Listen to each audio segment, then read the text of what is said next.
কবর এমন একটা জায়গা যে এখানে প্রথম ধাক্কাটা হবে।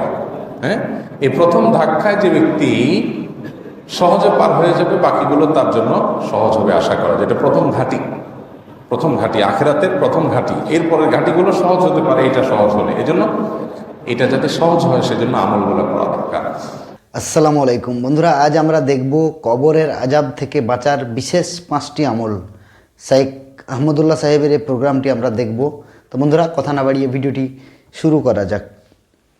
কবরের আজাব থেকে বাঁচার জন্য অনেকগুলো আমল আছে, অনেকগুলো আমল আছে। এই আমলগুলো আমরা করতে পারি। এগুলো কবরের আজাব থেকে আল্লাহ তাআলা আমাদেরকে হেফাজত করবেন, এবং এই বিষয়ে আমাদের একাধিক ভিডিও আছে।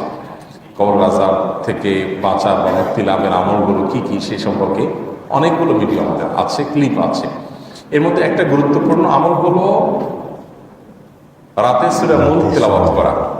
নবী করিম সাল্লাল্লাহু আলাইহি ওয়াসাল্লাম বলেছেন, রাতে যে ব্যক্তি সূরা মুলক 29 নম্বর পারার প্রথম সূরা, এটা যে ব্যক্তি তেলাওয়াত করে, আল্লাহ রাব্বুল আলামিন ওই ব্যক্তিকে কবরের ফিতনা থেকে হেফাজত করেন। অর্থাৎ তার কবরে কোনো আযাব হয় না, শাস্তি হয় না, এবং কোনো রকমের কবরের ফিতনা তার হয় না।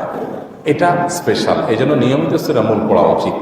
আল্লাহ তাআলার অনেক নেককার বান্দা আছেন যাদের আন্তরিকতা, যাদের আমলের প্রতি আগ্রহ, ঐকান্তিক প্রচেষ্টা, এটা আমাদেরকেও মুগ্ধ করে।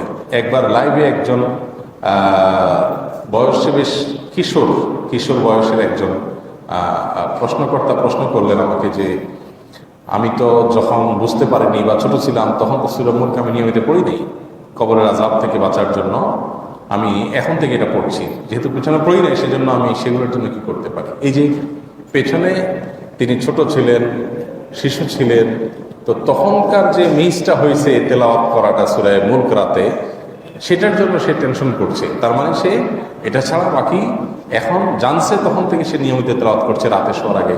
এটা তেলাওয়াত ছাড়া ঘুমায় না সে। এই যে আন্তরিক প্রচেষ্টা, এই যে তার নিয়মানুবর্তিতা, এটাই ইনশাআল্লাহ বিদিনা কবর আযাব থেকে বাঁচার জন্য সহযোগিতা করবে, হেল্পফুল হবে আমলটি। আমরা অনেকে আছি যে আমাদের এগুলোর কোনো খোঁজ খবর নাই।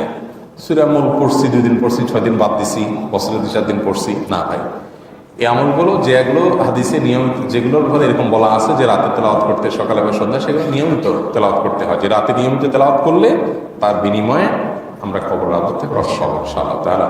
আর কবর এমন একটা জায়গা যে এখানে প্রথম ধাক্কাটা হবে।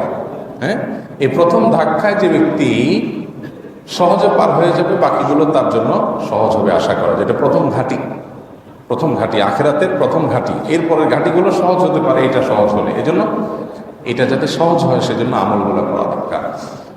অন্য এক হাদিসে আসছে, জুমার দিনে কারণ মৃত্যু হলে আল্লাহ তাআলা তাকেও কবরের আযাব থেকে হেফাজতে রাখেন।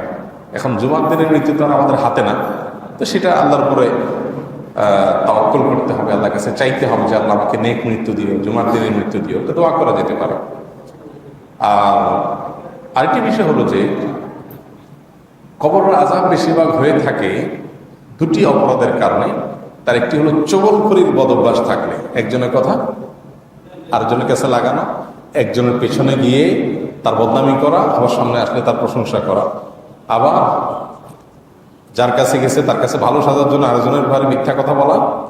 হ্যাঁ, আবার এর পেছনে যখন চলে গেছে তখন যার কাছে বদনামি করেছে তার কাছে গিয়ে আবার এই লোকের বদনামি করা। এই যে কথা লাগালাগি করা, সবার কাছে ভালো থাকার চেষ্টা, আল্লাহ মাফ করুক, এই চগলখড়ির বদভ্যাস যাদের মধ্যে থাকে, এই অপরাধের কারণে কবর আযাব বেশি হয়। অতএব এটা থেকে বেঁচে থাকা হলো কবর আযাব থেকে বাঁচার আরেকটা আমল।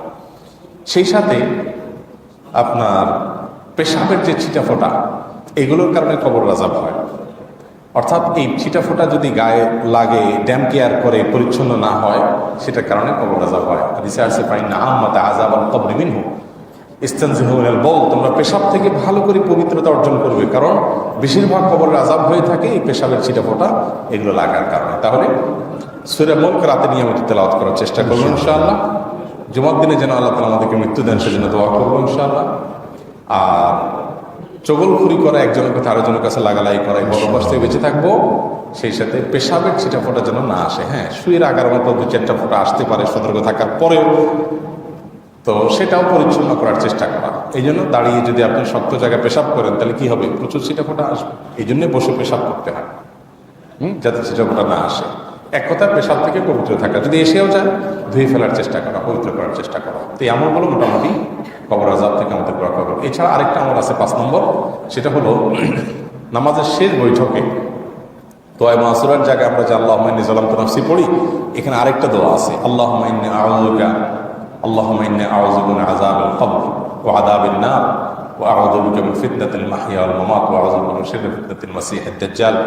এই যে শুরুতে আছে আল্লাহুম্মা ইন্নী আউযু বিকা মিন আযাবিল কবরি ওয়া আযাবিন নার, আল্লাহ আপনার কাছ থেকে কবরের আযাব থেকে পানাহ চাই। এই দোয়া শেষ বৈঠকে বেশি বেশি করে পাঠ করা, আর সাধারণ সময় বেশি বেশি করে আল্লাহর কাছে এই দোয়াগুলো পাঠ করা। এই 5 রকমের আমল বা আরো যে হাদিসে বিভিন্ন আমলের কথা বলা আছে সেগুলো যখন নিয়মিত করবো, আশা করে যে আল্লাহ তাআলা আমাদেরকে কবর আযাব থেকে রাখবেন।